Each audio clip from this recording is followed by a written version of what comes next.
let's get after it, Ryan, because like I said, what you got is interesting stuff. So Brian and I were talking, and he asked if I'd share some of the trades that we've made this spring, and I just want to point out this is just just the opportunities we had. We were dealing with the now, and I just looked at my inventory and said, okay, what's overvalued, what's undervalued, and so we just wanted to walk you through three or four trades that we've been blessed to make here since January. So back in January, I had a load of home raised steers.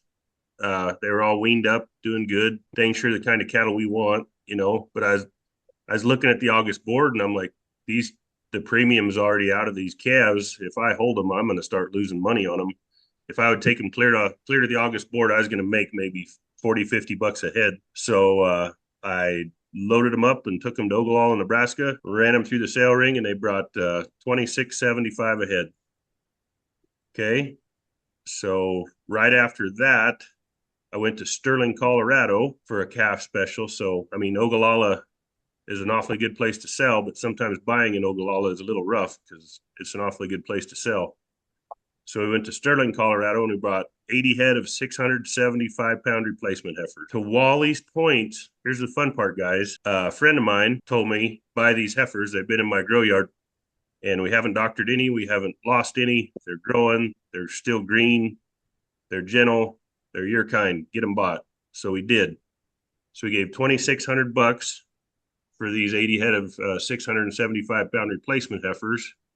And that netted us over here $75 cash. But also we picked up 125 pounds. I threw $1 per pound of gain value to that. So we have a non-cash gain of another $125. So we, in theory, picked up $200 on 80 head of heifers. So I had enough margin in these heifers. If we'd have ran them through these $2,600 heifers, if we would have ran them through as bred heifers this fall, late fall of 2026, I was going to have about $2,900 in a bred heifer. So I was really comfortable with that margin.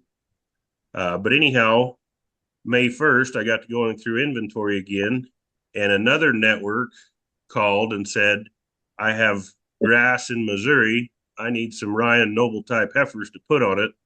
What do you got? So May 1st, I had $230 a head into them. And what I did is I told this guy, I said, we're going to artificially inseminate these heifers on Monday and Tuesday. On Tuesday afternoon, when we're done breeding, have your truck sitting there, and we're going to load them up on a truck, and we're going to send them to you. And that's exactly what we did. And I sold them for $41.50, which was a tremendous trade. I mean, there was a pile of money in there. I mean, it was about $1,200 a head.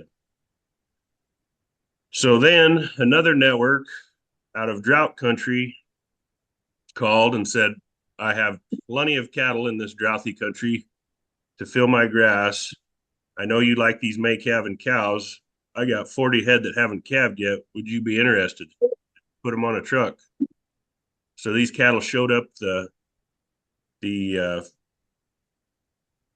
it was about the 8th or 10th of May. So just a couple of days after these bred heifers left, these exposed heifers left. And I paid him $35.50 for them. And in 3 weeks, we were done calving them. So now, and I figure I spent about $67.50 on those cows in the last 45 days because they just been out grazing, calving with our May calving cows. So that's where we left this thing off. So right now I've got one of them showed up was dry, which is fine because we didn't pay a lot for them. She actually brought $3,200 at the sale barn, so I didn't take a big dump on her. But right now we've got 40 head of mostly under 5-year-old bred cows that I've got 67.50 in. And I think my next trade is I've got a lot of feelers out. I'm trying to get these 40 head of pairs sold. And I'm asking a blended price. There is a handful of older cows, running age cows. I'm asking $4,800 for a potload of pairs, which, by the way, if anybody's interested, they're awful nice cows. So I think our next buy, if we can sell these cows for 4,800, I'm very comfortable that we could go buy some fall heifers weighing in the neighborhood of 675 to 7.25, and I think those are going to cost us about 2,800 bucks. Say that number again, Ryan. 2,800. We looked at some on Superior last week. They were a little bit higher than that. I wasn't quite comfortable, but anyhow, even if I'm $100 wrong one way or another, it's still a really good trade. Our cost to carry on these fall heifers from now to March, they would probably come in July, so is 240 days. This time of year and through the winter is our cheap time. So I'm going to say for cost to carry of $400. So we have the possibility to put another $1,600 ahead in our account. 4,800 minus 3,200 is $1,600 of margin. And if you guys will look, and that's to carry them till March. What I've done, we've just been blessed beyond imagination, but I took these steers that would have been awfully safe to hold them till August. But hopefully in August again, we're right back to, these 80 head of fall heifers weighing 725 pounds for $2,800 or so. So we started with 80. Hopefully we end up with 80. The prices are pretty similar, but we have pocketed a pile of cash on the side over here. Does that make sense to everybody? What we've done?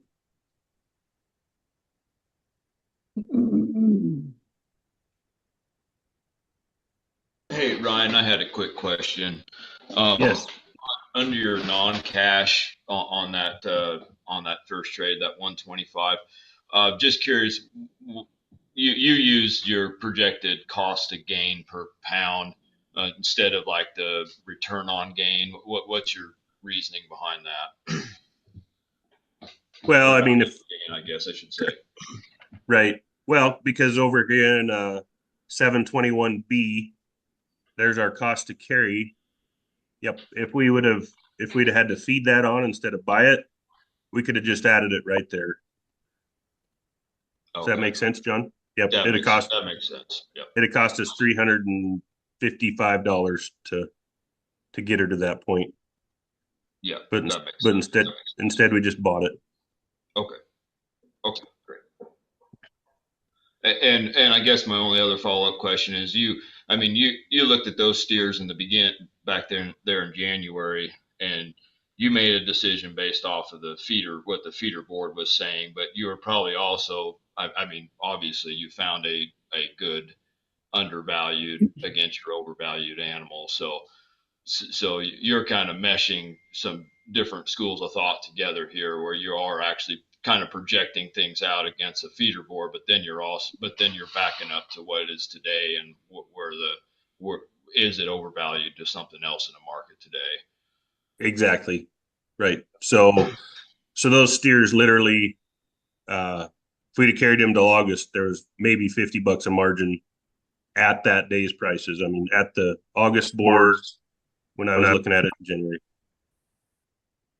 Yeah. So I decided what else is out there, and the replacement heifers looked like a really good buy, and they were, I thought, because even as feeder cattle without upgrading them to breeding animals, there was about $200 margin in them to the August board compared to the steers.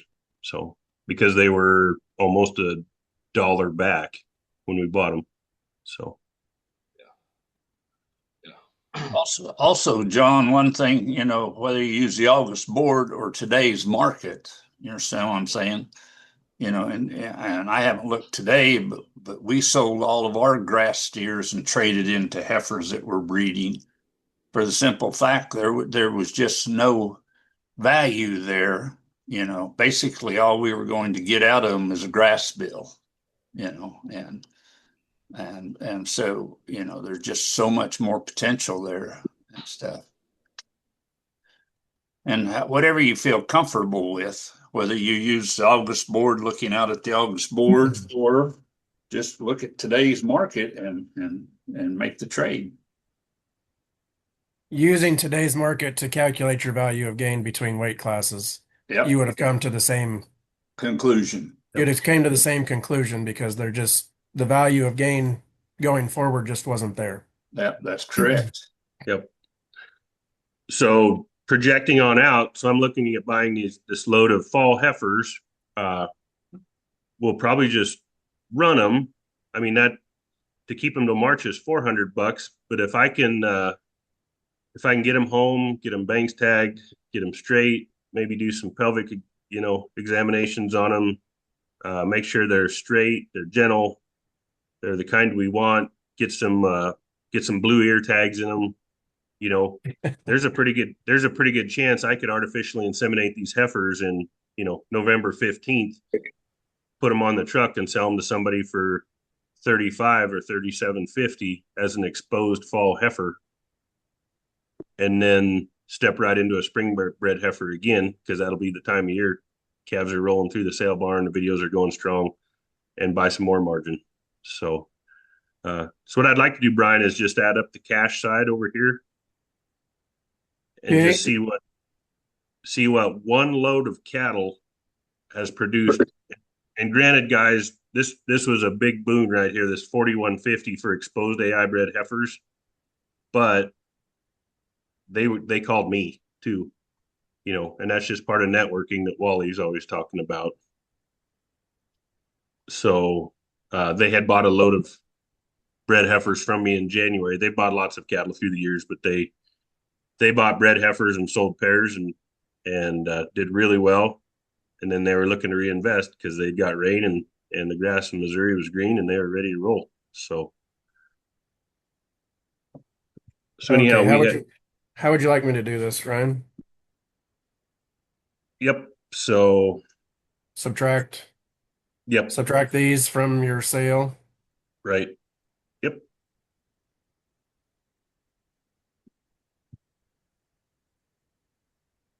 Okay. And then convert this to 80 head or 40 head? Or does it, how do we want to? You need to divide that, put that into one head. Yeah. But also don't you have to divide 332 by 2 to get it equal to the 40 cows, or right. or you just have, Ryan, in theory, Ryan picked up this amount of cash, but he Yep. only reinvested a certain amount, however you want to look at it. Right.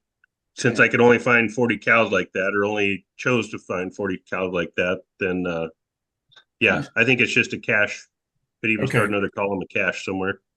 Yeah. Well, I might just just leave Yep. this one the total. There you go.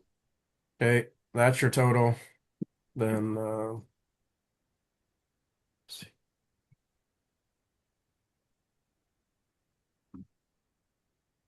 and then you're going to buy back 80. Mm-hmm.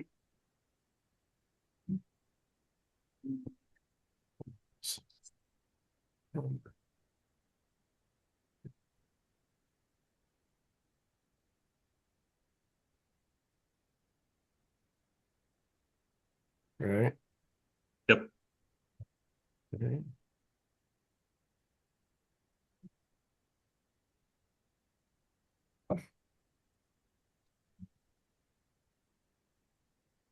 Like that. Yeah. We almost made more money trading than the initial animals were worth, which sounds crazy, but it happened. And really the market 100% return on your investment. Yep. fairly close, at least an 80% return. Pretty I didn't awesome. really, Nice job.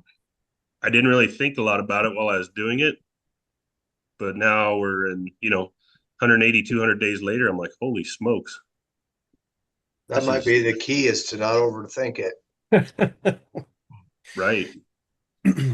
Yep. And the other thing is, my rule of thumb that keeps me out of trouble is anything I own, I'm not scared to keep it till the end of its life cycle. It's kind of like those steers. I would have taken them clear through hanging on the rail and been tickled with them. The replacement heifers, if they'd have turned into 12-year-old cows on my ranch, that would have been okay. They were good quality. These 40 head of cows are extremely good cows. I'm, if I buy these fall heifers and we end up running a fall herd for a while, that's great. So, that's just what keeps me out of the weeds is I look at something and I'm like, can I keep this till the end of its life cycle? And I'm happy to do it because they're the kind of cattle I want, doing the kind of things I want them to do. So I would say every one of these was a front ender, but we just used uh, relationships and just run the numbers to trade through them. But that was pretty crazy. So I just wanted to share that with everybody. I mean, it's none of it was rocket science. It was just straight up, what do I have and what's available? And that's all we did. So, Brian, yeah. got a question on your cost to keep on those heifers, those 80 heifers. Cost to keep Yes, till sir. March. Doesn't that need to be the 400 per head times 80? Yes. Yep. Yep.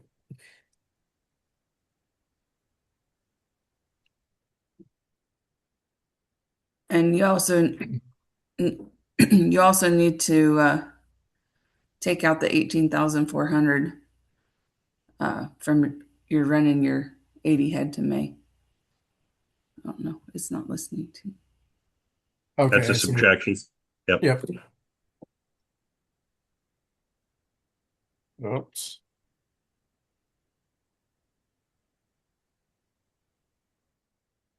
While we're doing the math, Ryan talked about, he's willing to keep them till the end of their life. And two of the old cattlemen in this country, one of them would deal in heifers and one of them would, only dealt in steers. And, the steer guy, his deal is you bought the littlest steer you can.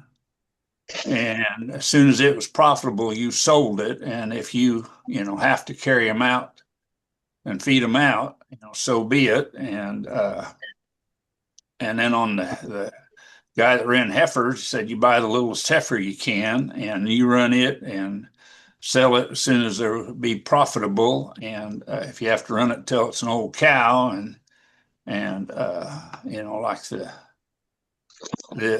especially the old man with the heifers, like he said, I sold very few cull cows, so you just buy them and start down the road and have the capability of not having to sell them ever and sell them when it's profitable, kind of like trading horses. If you got to sell a horse, I guess you sweat it out of your veins and everybody knows you have to sell this horse and there's no way you can sell it, stuff. Yep. So Wendy brought up the amazing point right there. So C721C needs to be a negative 18.4. Which I subtracted it from here, Ryan. Okay, perfect. But anyhow, then that goes right back to John's deal. But we did pick up 125 pounds. It's a non-cash income because on paper that doesn't look like an amazing trade. Get rid of the steers to buy the replacement heifers, but the 125 pounds and $75 that's what made it very attractive to me, and had more in margin than the steers had. So, but yeah, no matter what, I mean, if you're a younger producer just starting out, I mean, if you got room for 80 head of cattle, look at the possibilities here. It's pretty impressive. Had I taken the time to talk to my banker about this, he'd have probably flipped out. He'd probably said, "Why don't we hedge the steers and run them till August? That's very safe, and you'll give me my money in August." So, anyhow, Or like I you said, sold That made this. the whole thing work was your trade from the exposed heifers to buying pairs and sticking $600 in your pocket after you did it. Yep. Yep. Hopefully so. Looking back, probably the biggest fault I had was I should have bought 80 pairs, but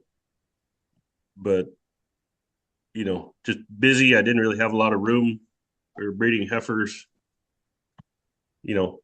Looking back, I should have bought 80 head of those cows, but I didn't.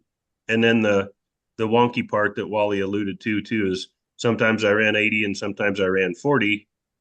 But if I carry these cows till fall, I'll definitely have 80 marketable head of cattle again too. And I'm good with that too. If these cows don't sell, I'm pretty happy with carrying them till this fall. So anyhow, Brian, I just wanted to share that with everybody, how powerful it was to just stay active on this deal. What other questions are there? Well, the great thing is you're paying yourself to do the trade too. You're not. I mean, you've got 32,000 in there to feed these things till March. So, I mean, that's quite a bit of money right there. That's awesome.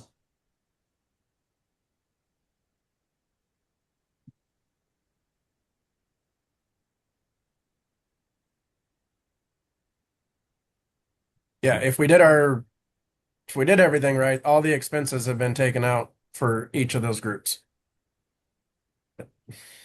So $110,000 divided by the initial 214 is what, 50%? Return on investment. What was the time? You're not even a full year into this deal. Are you 3/4 the year into the deal? Well, we're line 731 says keep till March 1st. So that would be 45 days short of a year. So, and because I marketed the steers second week in January or something on a stock show special and bought them on a stock show, bought the heifers on a stock show special. So,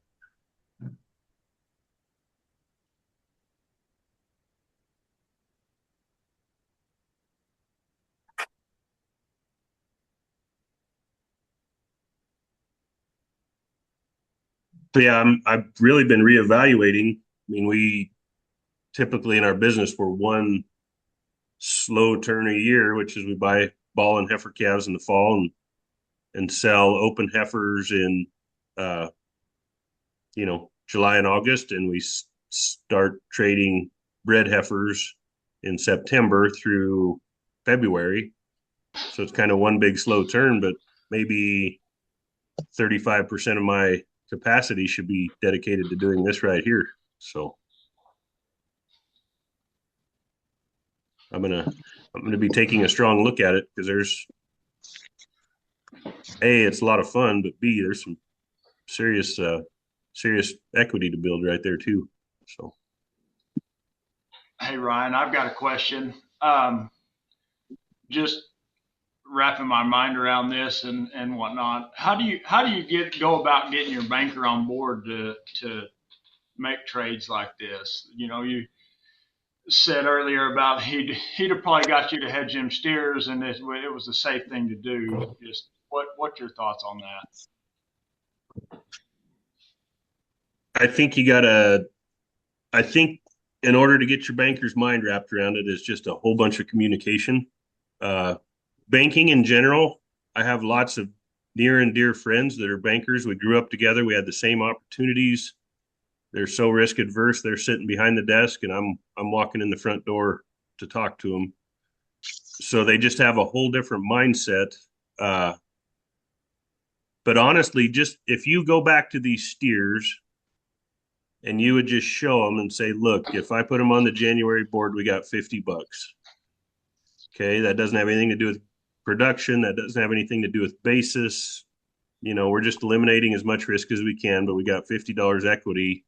And the ROA, bankers like to talk about ratios and ROAs and ROIs and debt coverage ratio and stuff like that. We had $214,000 that was going to make us $4,000. That's a horrible return. So I think if you go in there and say, look, we got these heifers that we can turn into bred heifers for $2,900. The opens are still going to make money because they're going to be about $3,050. We could hedge that too, but there's not a lot of risk in today's market on a $2,900 bred heifer, in my opinion. I think you just got to go in and educate them.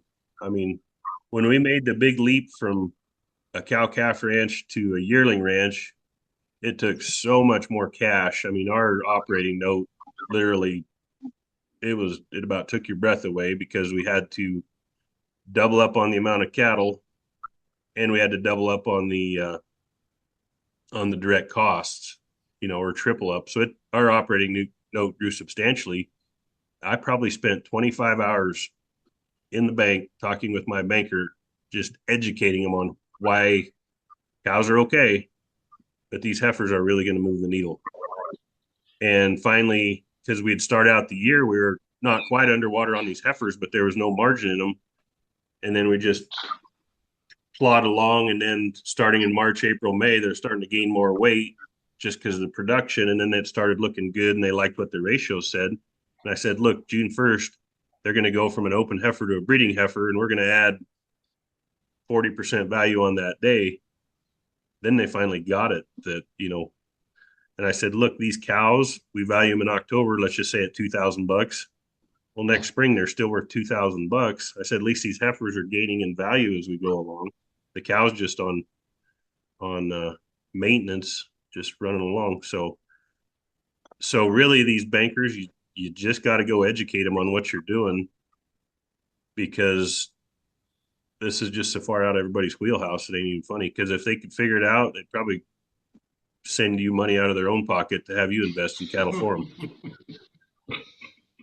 Seriously. So, But yeah. Ty, what else do bankers like?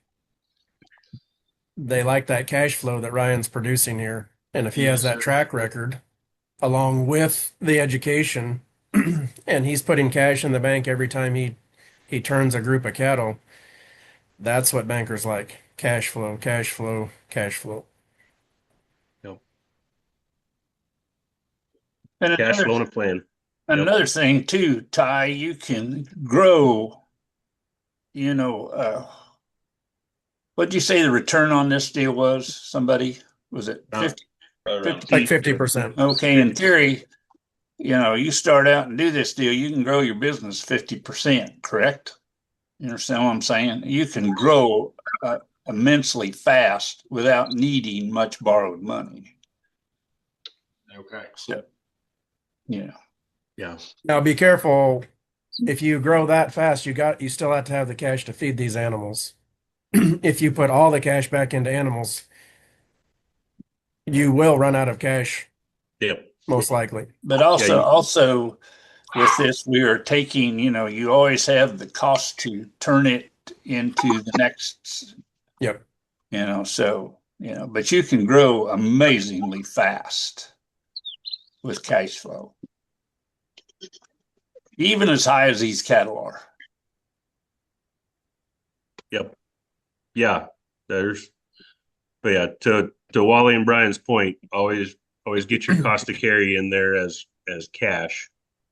On that note, if that's where your banker is, maybe your cost to carry is what you're financing and not the cattle. I don't know, but I'm thinking if a guy started this project out with $20,000 to $40,000 of cash, in 2 years you would probably double, triple, somewhere in there, depending on how active you are.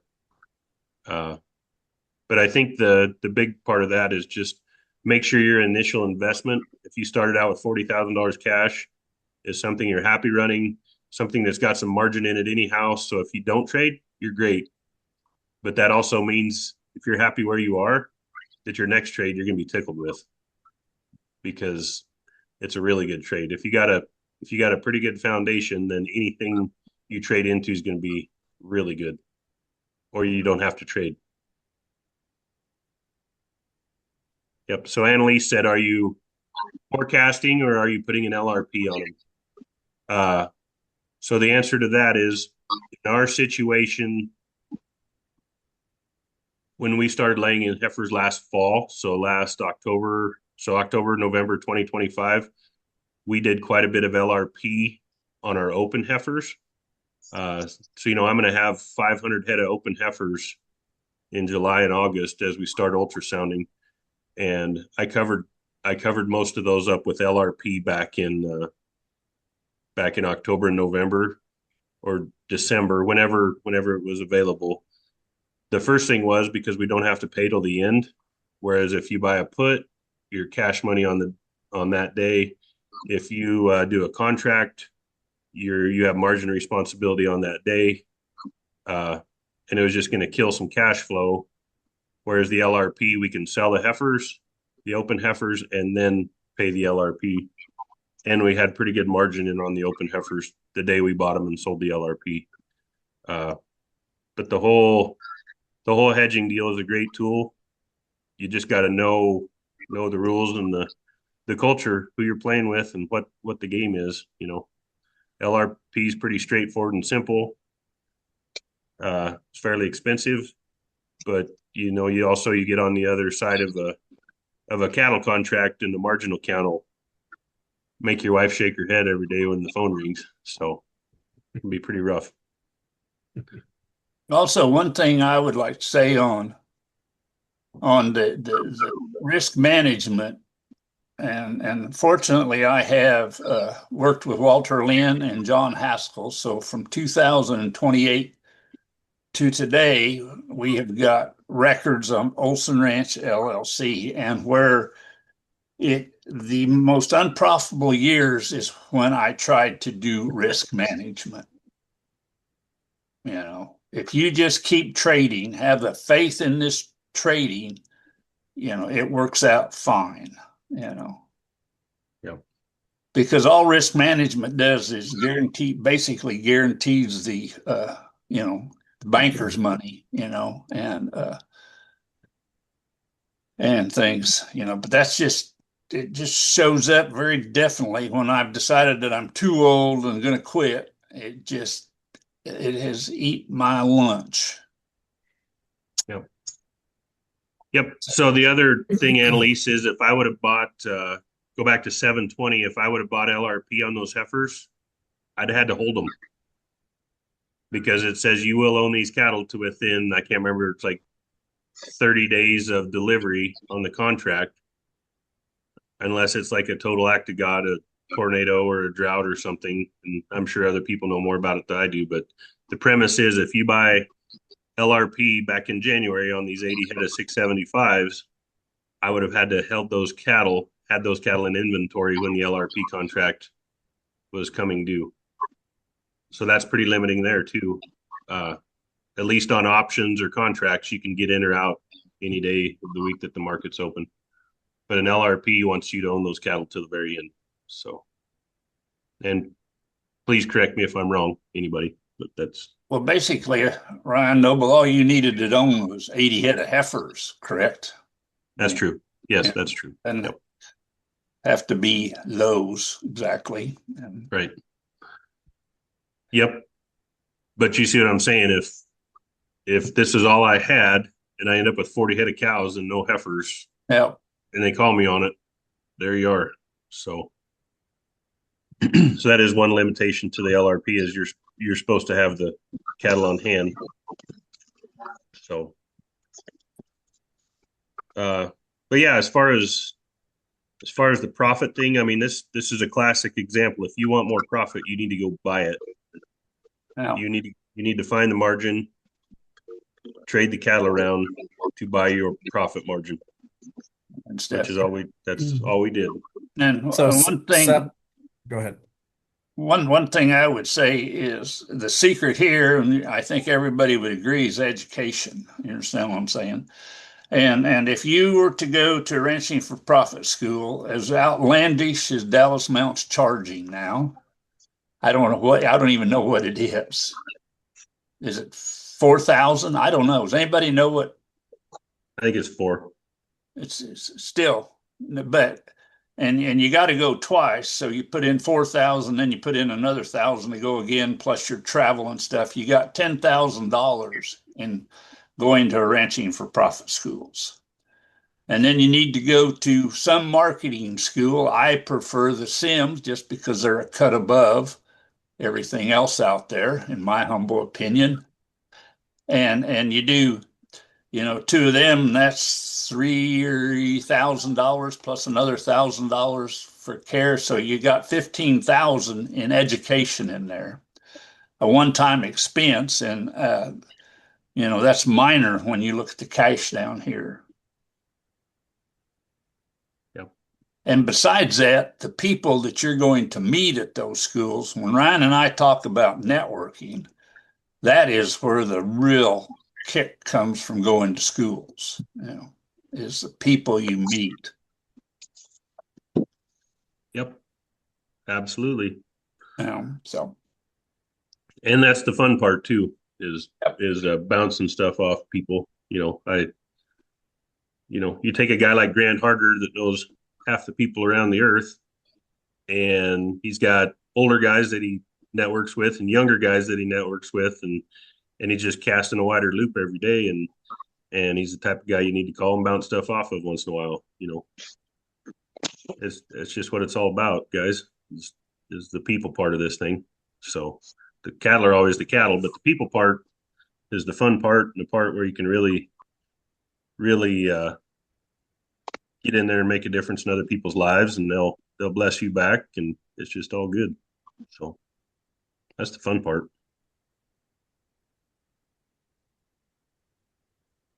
Good. Yep. Just a couple things to add back in here. If you're doing LRPs or hedging, that is a cost, right? You need to add that into your cost to keep, your cost to gain, whatever. You need to make sure that gets added in. Second thing, as Ryan went down through this list, yeah, he was trading some cattle, but he was managing his inventory. I mean, he was looking at that on a regular basis and saying, these cattle need traded. When do we determine when to buy something or when to sell something? When we have a profitable trade, right? Okay. So when we have an overvalued and we can trade it for an undervalued, that's when we trade. So that is inventory management right here. That's what he's doing. Yep. And the other big deal is I have a very good handle on what my cost to carry is. I mean, that's just straight up. I've done it enough. I've studied it enough. I know what it is. I can plug it in. I just know what it is. And there we go. So if you underestimate or overestimate your cost to carry, it's gonna skew your numbers, and then it's gonna show up at some point in time. But just make sure you got a good solid number in there, and don't forget to pay yourself to run those cattle, because there's almost two businesses here. There's the operation side, is you charge yourself what you would charge the neighbor, what he would charge you, what a custom place would charge you. It's the same rate across the board. But then the livestock trading business comes off of that. It's like, okay, we know that whether I'm running them at Beaumont, Kansas, or Yuma, Colorado, here's what it's going to cost, so that I can plug that number in, know that it's right. But then here's my trade. No matter where I do it, we're good to go. So. What's the neat thing though with your costs though, Ryan? I mean, even if you were off 50%, your cash that you picked up on the trade still well covers. Right. Yep. In agriculture, we've been led to believe that it's all about cutting costs, and adding production. Well, this is a very good model of the production isn't accounted for anywhere.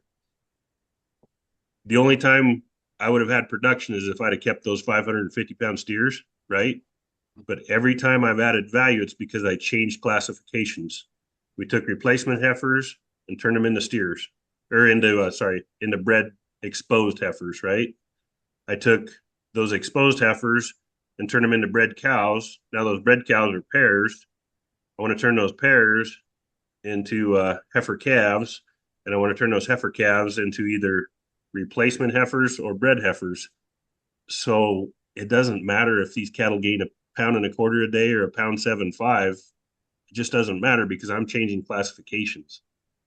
You guys see the difference? Yeah.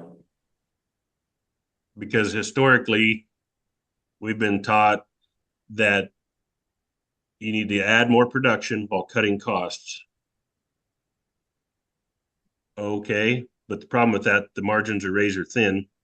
That's when you make $4,000 on a $200,000 investment over 6 months.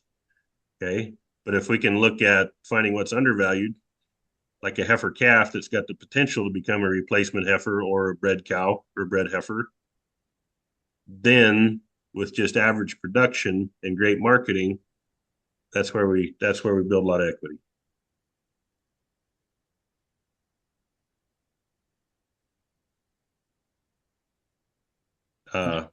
Go back to One, what go ahead, Ryan Wally. said is, you know, make sure when you're starting out in this deal, there's a big margin in the trade, because then things can go wrong and you just float on through it and stuff, you know. Yep. And another thing that I have suffered, I'm too cheap. You know, I have missed some good opportunities because I didn't do the math because the cattle were too high, you know. Who knows they're too, I mean, just do the math, and if the margin's there, you just do it, no matter whether they're $1,500 cows or $3,500 cows. You got to do the math and stuff. Yep. And then you layer on stuff like, the cowbell curve and intrinsic value and all this other stuff. And then it starts really getting to be powerful, like these, I saw zero blue sky in these 675-pound replacement heifers that we bought. If I wanted to buy LRP and sell them as open feeders in August, weighing 9.25, we're making money. If I want to just put them all in the feedlot, carry them to, February as fat cattle, we're making money. If I want to expose them to a bull AIM, we're making money. Boom. That's probably why I had a pretty easy time marketing, because those guys saw that no matter what they did, they were going to make money on them too. So, the other thing to look at, I'm in a spot in the world where I can literally go, 15, 20 miles and see all kinds of agriculture. And I do not want to compete with corporate agriculture. I don't want to bring, 5 rivers to their knees, showing them that I can feed a pen of steers cheaper than they can feed a pen of steers. You start looking at scope and scale of these big corporate outfits. And if you want to try to compete with that, go ahead, but I'm not interested. So I know that they hate weaning calves. They're not going to breed heifers. They're not going to run a herd of cows. So what can I do to differentiate my business so that I'm not competing with, just a corporate massive scale, like a feedlot or something along those lines. What can I do that I turn them into a customer? Okay, well, that's a different thing, to differentiate, to me, is where the biggest lift is. It's not about production. It's about taking one class animal and turning them into a different class animal. The inverse of that is try not to ever be on the depreciation side where you take a upper class of animal and turn them into a lower class of animal, like taking a 3-year-old cow and turning her into an 8-year-old cow. Just be wary of that because it has the inverse effect. So, Brian, you've done some of this spring. You got any thoughts? Is this mathing? Yeah. So I'll just scroll up here. This is what we did this year. We bought 40 bred heifers back in the end of December. I think we gave these 40, we gave $4,000 for them. These 20 here, we gave $4,500 for them in February. So these 40 head we sold as pairs in April and averaged 5,900. That was after expenses. The next group we sold them in May, averaged 5,285. So the average of those two groups, the weighted average is $5,711.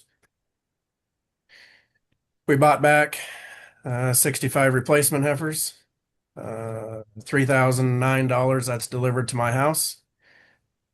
And so for my cost of keep, this has actually got profit included in it. So I'm figuring $2.50 a day for these replacement heifers. So that's 900 and some dollars a year.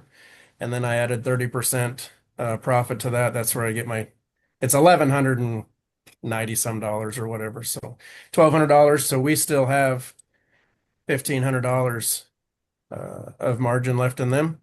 So as Ryan said, we pocketed a bunch of cash, and those replacement heifers we just finished. We mass bred those a month ago today, and then we actually AI'd the second cycle, and we finished that up yesterday. So we're gonna have a bunch of bred heifers and stuff to sell or to trade this fall, and also the opens. We'll probably wait 45 days and preg them, and then same thing. Look and see what our buyback is at that time, and most likely we'll probably be buying heifer calves and starting all over again. So, Yep. I just think there's a ton of opportunity right now in the female side of this business. I'm not going to tell you that that's going to be that way all the time, and going forward it may change, but right now I think the female side of it there's a lot of opportunity. I know for myself over my time of trading, if you're willing to keep trading, you understand what I'm trying to say? You cannot lock up. I mean, and if you keep trading, I have always kicked off positive cash flow. Now, granted, my net worth has went down, but when you're kicking off positive cash flow, you can rebuild your net worth very quickly and stuff. Is there any other Very thoughts? good. I had a thought, Wally and Brian and Ryan. I had a guy ask me a couple of years ago how many paid for cows would it take to live on if a guy didn't have any debt.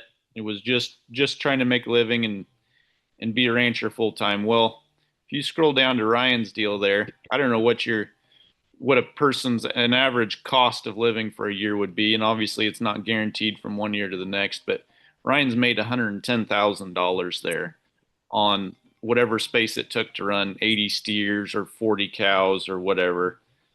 Man, that's phenomenal. And that came about because he had his head up, eyes open, was looking, just paying attention. That wasn't due to any superior production thing that Ryan was able to do. He was just looking at the market and was willing to sell. And there's a lot of networking goes into that also, but he was just had his eyes open and was paying attention. I don't know what Walter Lynn or Wally or whoever would say what percent of that 110,000 was due to marketing, but in my mind, all of it is, or 99% of it is marketing, not necessarily production. You know, Walter Lynn in our books has the amount of profit coming from production and coming from trading and 60% comes from marketing. And only 40% of it comes from, growth or just running them. So That's powerful. Marketing Yep. is Yeah. very powerful. So, and for me, going back to education,